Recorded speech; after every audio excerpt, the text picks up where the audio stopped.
अस्सलाम वालेकुम। Next question number 6 है, C D is right bisector. Right bisector को परपेंडिकुलर बाइसेक्टर कहते हैं of line segment A B. इस सामने डायग्राम में आप देख सकते हैं कि सी डी जो है वो ए बी पे परपेंडिकुलर है, तो जो परपेंडिकुलर होता है वो उसको इक्वल पार्ट्स में डिवाइड कर देते हैं। इसका मतलब ए एल और बी एल आपस में क्या होंगे, इक्वल। ए एल और बी एल क्या होंगे, इक्वल। आगे उन्होंने कहा ए बी 6 है, find A L and B L, वो फाइंड करना है। आगे बी डी 4 है, तो ए डी हम फाइंड करेंगे। तो इसको सबसे पहले हम पेज पे लिख लेते हैं, ये हमने लिख लिया इसको। तो अब हमने इसमें जो है वो बी डी जो है वो हमें दिया हुआ था 4, बी डी क्या दिया हुआ था 4। अब ए एल और बी एल आपस में इक्वल है क्योंकि सी डी ए बी पे परपेंडिकुलर है। इसी तरह डी पॉइंट जो है वो हमारे पास बी डी और ए डी भी कॉन्ग्रुएंट आएंगे क्योंकि डी पॉइंट जो है वो राइट बाइसेक्टर के ऊपर आ रहा है। डी पॉइंट कहाँ आ रहा है, राइट बाइसेक्टर पे। आगे क्या आ गया, ए बी इक्वल टू 6। ये कोई पार्ट नंबर 1 में उन्होंने कहा कि ए एल और बी एल फाइंड करना है। हमने ए एल फाइंड करना है और दूसरा क्या फाइंड करना है, बी एल।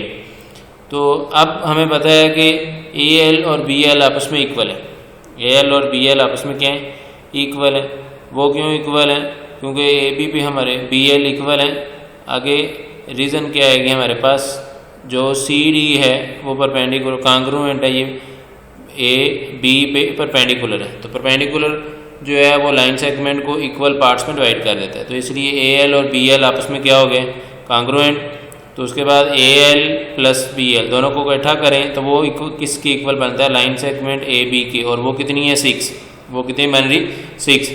अब हम बी एल की जगह ए पुट कर देते हैं उसकी वैल्यू, बी एल की जगह क्या पुट कर देते हैं, उसकी वैल्यू।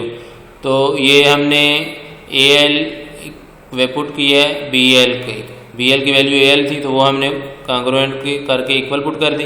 तो ए एल प्लस 2 ए एल तो बन गया 2 ए एल इक्वल टू 6। तो ए एल हमने फाइंड करना है, 2 उधर जाके डिवाइड हो जाएगा तो कितना आ जाएगा, ए एल की वैल्यू 3 आ गई। ए एल की वैल्यू आ गई 3। अब हमने बी एल फाइंड करना है, तो बी एल हमारे पास किसके कॉन्ग्रुएंट है, ए एल के। तो जब वैल्यू पुट होगी तो ये कॉन्ग्रुएंट का सिंबल खत्म हो जाएगा और बी एल इक्वल टू हमारे पास कितना आ जाएगा, 3। बी एल की वैल्यू क्या आ गई, 3। अब हमने सेकंड पार्ट कर रहे हैं जिसमें उन्होंने बी डी गिवन है, जिसमें उन्होंने क्या दिया हुआ है, हमारे पास बी डी दिया हुआ है 4 सेंटीमीटर। बी डी कितना दिया हुआ है, 4 सेंटीमीटर। और फाइंड हमने करना है ए डी, फाइंड हमने ए डी करना है। तो अब हमें पता है कि जो डी पॉइंट है वो ए बी के राइट बाइसेक्टर पे है। डी पॉइंट कहाँ पे आ रहा है, पॉइंट। तो रीजन लिखेंगे तो point D is on the right bisector of A B, is on the right bisector of A B. तो जब वो right bisector of A B पे आएगा तो ए डी और बी डी आपस में क्या हो जाएंगे, इक्वल। तो ये भी लाइन सेगमेंट आ गया। तो अब हम आगे लिखेंगे ए डी और बी डी दोनों आपस में क्या हो जाएंगे, कॉन्ग्रुएंट। ए डी और बी डी दोनों आपस में क्या हो गए, कॉन्ग्रुएंट। जब वैल्यू पुट होगी हमारे पास तो क्या आ जाएगी, ए डी की वैल्यू हमारे पास कितनी आ गई, 4।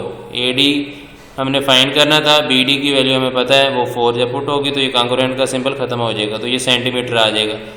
तो इस तरीके से आप लोगों ने इस क्वेश्चन को करना था। होप कि आप लोगों को ये तरीका समझ आ गया होगा। थैंक यू एंड अल्लाह हाफिज़।